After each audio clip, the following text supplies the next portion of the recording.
Hello everyone, most welcome our YouTube channel H job update પર. આજે આપણે જોવાનું છે શૈક્ષણિક મનોવિજ્ઞાન કે જે ટેટ ટાટની એક્ઝામમાં 15 માર્ક્સનું પૂછાવાનું છે. સો બધા શિક્ષકો ભવિષ્યના તૈયાર થઈ ગયા હશે. આજનો ટોપિક છે વૃદ્ધિ અને વિકાસ. આમાં ખાસ પારિભાષિક શબ્દો આપણે જોઈએ. બહુ જ જલ્દી આપણે આનું રિવિઝન કરવાનું છે. MCQ પૂછાવાના છે, બહુ સહેલા છે. વૃદ્ધિ અને વિકાસ ન આવડતો તો પછી હવે થઈ પડ્યું. વૃદ્ધિ એટલે શું? તો કે વૃદ્ધિ શું થશે? અમુક ઉંમર સુધી થશે. વૃદ્ધિ એટલે શું? વજનમાં કદમાં થતા વધારાને વૃદ્ધિ કહેવામાં આવે છે. વિકાસ શું છે? જે માનસિક રીતે વ્યક્તિનો વિકાસ થાય એને શું કહેવાય? વિકાસ. માનસિક રીતે વ્યક્તિ દ્રઢ નિશ્ચય કરવા માટે, પોતાના ઉપર ભરોસો રાખવા માટે એને પણ શું કહેવાય? વિકાસ.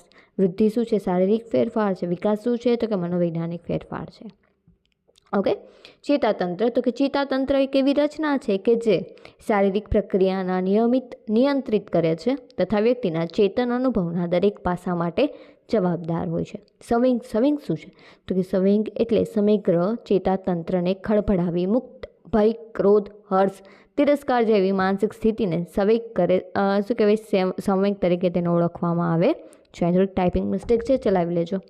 વારસો, તો કે બાળકને માતા પિતા તરફથી મળેલ જનીન તત્વ છે. બાળકના શારીરિક માનસિક લક્ષણો નિર્ધારિત કરે છે. એને શું કહેવામાં આવે છે? તો કે વારસો. પછી છે ઉત્પ્રેરણા, તો કે ઉત્પ્રેરણા એવું વિશિષ્ટ આંતરિક તત્વ છે કે જે પ્રવૃત્તિને ઉદ્દીપન કરે છે અને શું કરે છે? તેને ત્યાં સુધી પહોંચાડે છે.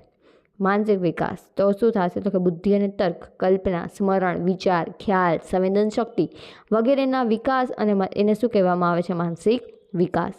ટૂંકમાં મનોવૈજ્ઞાનિક જે માનસિક રીતે જે વિકાસ થાય એને શું કહેવામાં આવે છે? માનસિક વિકાસ, બુદ્ધિનો વગેરે. પછી છે ઇન્દ્રિય શિક્ષણ, તો કે મનુષ્યને મળેલ 5 ઇન્દ્રિયોની કેળવણી એટલે ઇન્દ્રિય શિક્ષણ. આમાંથી બેઠો ક્વેશ્ચન પૂછાય જાય. ઇન્દ્રિય શિક્ષણમાં કેટલી ઇન્દ્રિય વિશે વાત કરવામાં આવી છે? તો કે 5. પછી તો કે આ ખ્યાલ કોને આપેલો છે? તો કે ઇન્દ્રિય શિક્ષણ તો કે મેડમ મોન્ટેસરીએ. પછી છે તરુણાવસ્થા, તો કે વિકાસની અવસ્થામાં મહત્ત્વના એવા 12 થી 18 વર્ષના ગાળાને શું કહેવામાં આવે છે? તરુણાવસ્થા. આ અવસ્થાની સંક્રાંતિકાળ અને યવન પ્રવેશની ઉંમર તરીકે પણ ઓળખવામાં આવે છે. ખાસ તો કે સંક્રાંતિ કાળ તરીકે કોને ઓળખવામાં આવે છે? તરુણાવસ્થાને. તરુણાવસ્થાને બીજા કયા નામ તરીકે ઓળખવામાં આવે છે? કે સંક્રાંતિકાળ અને યવન પ્રવેશ ઉંમર. પછી છે વીર પૂજા. વીર પૂજા એટલે શું? તો કે જ્યારે આપણે નાનું હોઈએ ત્યારે શું કરીએ? તો કે આપણા મતે કોઈક ને કોઈક વ્યક્તિ આદર્શ હોય તો એને આપણે શું કરીએ? તો કે એને આપણે સર્વસ્વ ગણીને શું કરીએ? એને પૂજા કરવા માંડીએ. મીન્સ એનું પાલન કરીએ. એ જેમ કરતો હોય એમ આપણે કરવા માંડીએ. એને શું કહેવામાં આવે? વીર પૂજા. વીર પૂજા તો કે આ એક પ્રકારની મનોવૃત્તિ છે જેમાં કોઈને પોતાના મનનો હીરો માની અને તેની શું કરવામાં આવે? પ્રશંસા કરે અને શું કરે? તો કે એનું અનુકરણ કરે. એટ એક્ઝામ્પલ તરીકે ક્રિકેટ લવર હોય તો એના માટે શું છે? વિરાટ કોહલી જે છે એ બધું હોય. ટૂંકમાં એ શું? વીર પૂજા માનીને એનું કોપી કરવા લાગે છે. ઓકે. પછી છે પરિપક્વતા, તો કે પરિપક્વતા એટલે એવી પ્રક્રિયા જેના દ્વારા શરીરના જુદા જુદા ભાગો વિકાસની પૂર્ણ કક્ષાએ પહોંચશે. દમન એટલે શું થશે? તો કે સમજના ધારાધોરણથી વિરુદ્ધની ઈચ્છાઓ જેનો સંતોષ થઈ શકતો નથી અને તેને મારી મચડી અજ્ઞાન મનમાં ધકેલી દેવામાં આવે છે. દમનની પ્રક્રિયા ક્યારે થાય? તો કે જ્યારે કોઈ વ્યક્તિ અથવા તો વિદ્યાર્થી જે છે પોતાની કિશોરાવસ્થામાં આવે, ઘરેથી બધા શું કરે? તો કે એને છે ને પોતાની જાતને આમ કહેવાય ને સારું બતાવવા માટે બહુ બધું કરતો હોય. એને એમ થાય કે મારા વિચાર બધા મહાન છે, હું જ કંઈક છું. ત્યારે શું કરવામાં આવે? તો બધા એને નીચું બતાવવામાં આવે ને એવું બધું કરવામાં આવે ત્યારે શું કરશે? તો કે બધી વસ્તુનું દમન કરશે. પછી છે વૃદ્ધિ, વિકાસ અને પરિપક્વતાનો અર્થ, તો કે વૃદ્ધિ અને વિકાસ બંને એકબીજાના કેવા છે? તો કે પર્યાય છે, પરંતુ મનોવૈજ્ઞાનિક દ્રષ્ટિએ બંને વચ્ચે શું રહેલો છે? તફાવત છે. વૃદ્ધિ અને વિકાસના તફાવતને સમજતા પહેલાં તેનો અર્થ આપણે સમજીએ. વૃદ્ધિનો અર્થ શું થાય છે? તો કે વૃદ્ધિનો અર્થ વધવું અથવા તો વધવું એવો થાય છે. જ્યારે આપણે ગર્ભાવસ્થામાંથી માંડી અને પુખ્તાવસ્થા સુધી શું થશે? તો કે વ્યક્તિમાં શરીરના વજન અને કદમાં શું થશે? તો કે અને આકારમાં વૃદ્ધિ થતી રહી છે. વૃદ્ધિ એટલે શું થાય? તો કે શરીર અને અંગોમાં ફેરફાર થાય છે એવું કહી શકાય. વૃદ્ધિની વ્યાખ્યા આપતા કહી શકાય કે ઉંમર વધવાની સાથે શરીરના વિવિધ અવયવોના વજન અને કદ અને આકારમાં થતા ક્રમમાં પ્રતિગામી પ્રેરણાત્મક ફેરફાર એટલે શું થશે? વૃદ્ધિ. વૃદ્ધિના લક્ષણ શું છે? તો કે બુદ્ધિ નહીં, સોરી, અહીં વૃદ્ધિ છે પહેલામાં. વૃદ્ધિની પ્રક્રિયા ક્યાંથી ચાલુ થાય છે? તો કે ગર્ભાવસ્થાથી ચાલુ થાય છે. વૃદ્ધિથી શરીરના અવયવોના વજન, કદ અને આકારમાં શું આવે છે? તો કે ફેરફાર આવે છે. વૃદ્ધિ કેવું છે તો કે પ્રમાણાત્મક અને એકાંગી હોય છે. વૃદ્ધિ પરિપક્વતાનું પ્રથમ પગથિયું છે. અહીંથી પૂછાઈ જાય કે પરિપક્વતાનું પ્રથમ પગથિયું કયું છે તો કે વૃદ્ધિ. વૃદ્ધિનો આધાર વર્ષામાં મળેલ જનીન ઉપર હોય છે. જમીનની જનીન હોય છે. સોરી, થોડી ટાઈપિંગમાં બહુ આમાં ભૂલ રહી છે. એનું રીઝન શું છે, બહુ જલ્દી મેં બનાવેલું છે આખી PDF છે. વૃદ્ધિનો આધાર શેના ઉપર છે તો કે વારસામાં મળેલ જનીન ઉપર છે. વૃદ્ધિની પ્રક્રિયા કેવી હોય છે તો કે મર્યાદિત હોય છે. આખી જિંદગી આપણે વૈધા નથી કરતા. શું થશે તો કે 22-23 એવી જ્યારે ઉંમર આવશે ત્યારે શું થશે તો કે વૃદ્ધિ અટકી જશે. અને શું થશે કે નિશ્ચિત ઉંમરે શું થાય છે એ અટકી જાય છે. જો આખી જિંદગી વૃદ્ધિ પામતા હોય તો જે આપણા જે દાદા હોય એ શું હોય તો કે 5-7 ફૂટના તો નહીં પણ 10-12 ફૂટના હોવા જોઈએ. વિકાસ શું છે તો કે એક વ્યતિકારકતા તેવી પ્રક્રિયા છે. વૃદ્ધિને લીધે પ્રાપ્ત થતું સામર્થ્ય એ વિકાસ છે. એલિઝાબેથ હર્લોકના મતે તે વિકાસ એ ગુણાત્મક ફેરફાર છે. પરિપક્વતાના લક્ષ્ય તરફ લઈ જતા ક્રમબદ્ધ અને પ્રાગટ્યમાં ફેરફાર એટલે વિકાસ. ખાસ યાદ રાખજો, એલિઝાબેથ હર્લોકે આપેલી વ્યાખ્યા ડાયરેક્ટ પૂછાઈ જશે કે એલિઝાબેથ હર્લોકના મતે વિકાસ શું છે તો કે વિકાસ શું છે તો કે પરિપક્વતાના લક્ષ્ય તરફ લઈ જતું ક્રમબદ્ધ ફેરફાર. ઓકે, વિકાસના લક્ષણ શું છે તો કે વિકાસ સતત ચાલતી પ્રક્રિયા છે. એવું નહીં કે નિશ્ચિત ઉંમરે ઊભી રહી છે. વૃદ્ધિ શું થશે 22-23ની ઉંમરે અટકી જશે, જ્યારે વિકાસ શું થશે સતત વધતો જ રહેશે. આપણે દાદા અને પપ્પાની લોકો એમ કહે ને કે તમારામાં જેટલું છે ને એના કરતાં અમારે વધારે મગજ છે, તમે જેટલી દિવાળી જોઈ છે એના કરતાં અમે વધારે જોઈ છે. કેમ? એમનો વિકાસ વધારે થયેલો છે આપણા કરતાં. વિકાસ શું છે તો કે ગુણાત્મક ફેરફાર છે, જ્યારે વૃદ્ધિ કેવો છે તો કે શારીરિક ફેરફાર છે. એટલે કે વિકાસ શું છે તો કે ગુણને આધારે તમે એનો જોઈ શકો કે એનો વિકાસ કેટલો છે. વિકાસ વર્તનમાં ફેરફાર સાથે જોડાયેલો છે. જો કોઈ પણ વ્યક્તિને તમારે જોવું હોય કે એનો વિકાસ કેવો થયેલો છે, તમારે શું કરવાનું, એની સાથે તમે ક્યારેક વાત કરો તો શું થશે તો કે એના વર્તનમાં કંઈક ફેરફાર આવશે. ઠીક છે.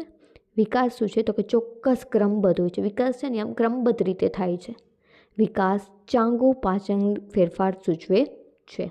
વિકાસ પર શિક્ષણ અને તાલીમની અસર પડે છે. ખાસ યાદ રાખજો, વૃદ્ધિ ઉપર છે ને એ શિક્ષણની અસર પડતી નથી, જ્યારે વિકાસ ઉપર તેની અસર પડે છે. કોઈ પણ જ્ઞાની અથવા તો જેને બેઝિક નોલેજ મેળવેલું હોય છે, તમે એની સાથે વાત કરશો, કોઈ વિદ્વાન સાથે વાત કરશો તો તમને ડાયરેક્ટ આમાં છે ને ફેરફાર જોવા મળશે. એનું કારણ શું તો કે એનામાં શું કહેવાય, એજ્યુકેશનને લીધે શું થશે તો કે એનો વિકાસ સારી રીતે થઈ શક્યો હશે. એને બીજા સાથે કેવી રીતના વાત કરું એ ઇઝીલી ફાવતું હશે. જ્યારે જેને એજ્યુકેશન પૂરતું મેળવેલું ન હોય એને શું થશે, એનામાં હું પદ વધારે હોય. ઓકે, નેક્સ્ટ આપણે જોઈએ પરિપક્વતા. તો કે ગર્ભાધાનથી ક્રમશઃ બાળકની વૃદ્ધિ શરૂ થઈ પુખ્ત વયે ચરમસીમાએ પહોંચે છે. શું થશે તો કે પહેલાં તો સાવ બેઝિક ક્વેશ્ચન બધાને આવડી છે કે કોઈ પણ બાળકની વૃદ્ધિની શરૂઆત ક્યારથી થાય છે? 0થી 1 વર્ષે, 1થી 5 વર્ષે, 5થી 6 વર્ષે કે ગર્ભાવસ્થાથી? તો કે ગર્ભાવસ્થાથી એક કોષમાંથી અનેક કોષવાળું બાળક બને છે. ફલન થઈને ફલિતાંડ બનશે, ફલિતાંડમાંથી યુગ્મનજ બનશે. ટૂંકમાં આખી પ્રોસેસ જે છે આગળ વધશે. એટલે શું થશે, વૃદ્ધિની પ્રક્રિયાની શરૂઆત ક્યાંથી થશે તો કે ગર્ભાધાનથી. કોઈ પણ પ્રકારની તાલીમ કે અનુભવથી નિરપેક્ષ કોણે થતી વિકાસની ઘટનાને પરિપક્વતાના અનુભવથી નિરપેક્ષપણે થતી વિકાસની ઘટનાને પરિપક્વતા કહે છે. શું થશે, વૃદ્ધિની સાથે સાથે વિકાસ થશે વ્યક્તિનો. અને શું થશે, જ્યારે વિકાસની ઘટના જે છે એ અનુભવને નિરપેક્ષપણે રહી અને ચરમસીમાએ પહોંચશે તો એને શું થશે, એ પરિપક્વતા પ્રાપ્ત કરશે. દાખલા તરીકે જોઈએ તો કે સોનાને પ્રમાણસર ગરમ કરે છે, પછી શું કરશે તો એને યોગ્ય રીતે ઘાટ આપે છે. તે જ રીતે બાળક પણ પરિપક્વતાના લક્ષણો દેખાય ત્યારે તાલીમ આપવામાં આવે છે. શીખવાની ક્રિયા ઝડપી બને છે. આમ પરિપક્વતા એટલે આનુવંશિક લક્ષણોનું ચોક્કસ ઉંમરે આપમેળે થતું પ્રગતિકરણ કે જે બાળકને કાર્ય કરવા માટે વિકાસની પુખ્તતા દર્શાવે છે. પછી જોઈએ વૃદ્ધિ અને વિકાસનો તફાવત. ખાસ IMP છે. વૃદ્ધિ શું છે, શારીરિક ફેરફાર બતાવે છે, જ્યારે વિકાસ શું છે તો કે શારીરિક ઉપરાંત શું છે તો કે માનસિક ફેરફાર સાથે સંબંધિત છે. વૃદ્ધિ તો કે મહદઅંશે વારસા ઉપર આધારિત રાખે છે. વિકાસ શું છે તો કે વારસા નથી, વારસા છે. વારસા ઉપરાંત શેના ઉપર આધાર રાખે છે, વાતાવરણ. એટલે આપણે વાતાવરણમાં શું ઇન્વોલ્વ કર્યું, એજ્યુકેશન. વૃદ્ધિ શું છે તો કે સહજ અને સરળ પ્રક્રિયા છે, એ ટોટલી વારસા ઉપર જ ડિપેન્ડન્ટ છે અને તમારી બહારનું પર્યાવરણ જે છે એના ઉપર. જ્યારે વિકાસ શું છે સંકુલ અને જટિલ પ્રક્રિયા છે એકદમ. કોઈ પણ વ્યક્તિનો વિકાસ થયો કે નથી એ જાણવા માટે કહેવાય ને તમારે બહુ જટિલ પ્રક્રિયાનો સામનો કરવો પડશે. તમારે એની સાથે વાર્તાલાપ કરવો પડે, તેનું ક્રિયાત્મક સંશોધન કરવું પડે વગેરે તમારે કરવું પડે છે. જ્યારે વૃદ્ધિ તમે એક વખત જોઈ લ્યો, તમને ખબર પડી જશે આજે 2 ફૂટની હાઈટ હતી, કાલ 3 ફૂટની થઈ, શું થયું એની વૃદ્ધિ થઈ. એના હાથ કાલ નાના હતા, આજે મોટા થયા, શું થયું એની વૃદ્ધિ થઈ. જ્યારે વિકાસ તમે બહુ ઇઝીલી માપી શકતા નથી.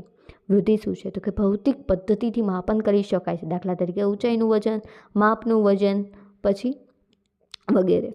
વિકાસ શું છે તો કે મનોવૈજ્ઞાનિક ઉપકરણો દ્વારા માપી શકાય છે. દાખલા તરીકે બુદ્ધિ, સ્મૃતિ, ધ્યાન વગેરે દ્વારા. વૃદ્ધિ શું છે અમુક ઉંમર અટકી જાય છે. જ્યારે વિકાસ કેવું છે તમે મળશો ત્યાં સુધી ચાલતો જ રહેશે, જીવન પર્યંત વિકાસ જે છે એ ચાલતો રહે છે. વૃદ્ધિ વિકાસને પૂર્વ શરત છે. દાખલા તરીકે સ્નાયુની વૃદ્ધિ. વૃદ્ધિ શું છે તો કે વિકાસની પૂર્વ શરત છે. જ્યારે વિકાસ વૃદ્ધિની અનુગામી ઘટના છે. શું થશે જો અનુગામી એટલે શું તો કે પહેલાં થાય, પરાગામી એટલે શું થાય પછી થાય. આટલું તો બધાને ક્લિયર હશે. આપણે મેથ્સમાં અનુગામી સંખ્યા પછી પૂર્વગામી સંખ્યા વગેરે આપણે શોધતા હોય તો અનુગામી શું થશે તો કે અનુગામી એટલે પહેલાં થશે. તો પહેલાં કોણ થાય છે તો કે ગર્ભાવસ્થાથી કોણ ચાલુ થાય છે તો કે વૃદ્ધિ ચાલુ થાય છે. એટલા માટે અનુગામી શું છે તો કે વૃદ્ધિ છે, જ્યારે પરોગામી કયું છે તો કે વિકાસ છે. વૃદ્ધિ જે છે એ પ્રમાણાત્મક ફેરફાર છે, એટલે કે તમે એનું પ્રમાણ માપી શકો છો. જ્યારે વિકાસ શું છે તો કે ગુણાત્મક ફેરફાર છે, ગુણને આધારે તમે એનું અવલોકન કરી શકો છો. ઓકે. વૃદ્ધિ તો કે શરીરના કોઈ એક અંગ વિશેનો એકાંગી ફેરફાર સૂચવે છે. જ્યારે વિકાસ શું છે તો કે સર્વાંગી જે ચાંગોપચાંગની પ્રક્રિયા જે છે એ સૂચવે છે. બાહ્ય ક્ષમતાને આધારે વિશેષ સંબંધિત છે કોણ વૃદ્ધિ. અને વિકાસ શું છે તો કે આંતરિક ક્ષમતાઓનો એમાં સમાવેશ થાય છે. શરીરના વજન, કદ અને આકારમાં થતા વધારો એટલે શું થશે વૃદ્ધિ. છેલ્લે આપણે શું લીધું છે વ્યાખ્યા. પરિપક્વતાના લક્ષ્ય તરફ લઈ જતો બધું જ સમાધિ અને પ્રગટ્યાત્મક ફેરફાર એટલે શું થશે વિકાસ. આઈ હોપ કે હવે તો વૃદ્ધિ અને વિકાસ બધાને ક્લિયર હોવો જ જોઈએ. ન આવડે તો ગંગાજીમાં સ્નાન કરી અને ટાટમાંથી સ્વૈચ્છિક નિવૃત્તિ જાહેર કરી દો. ઓકે. આઈ હોપ કે તમને બધાને આ લેક્ચર બહુ ગમ્યો હશે. બધું જે કન્સેપ્ટ છે એ ક્લિયર થઈ ગયો હશે. ઓકે. નેક્સ્ટ લેક્ચરમાં આપણે MCQની પ્રેક્ટિસ સાથે મળીએ. બહુ જલ્દી આપણે આખો સિલેબસ કવર કરવાનો છે. ઓકે. ત્યાં સુધી બધાને ગુડ બાય.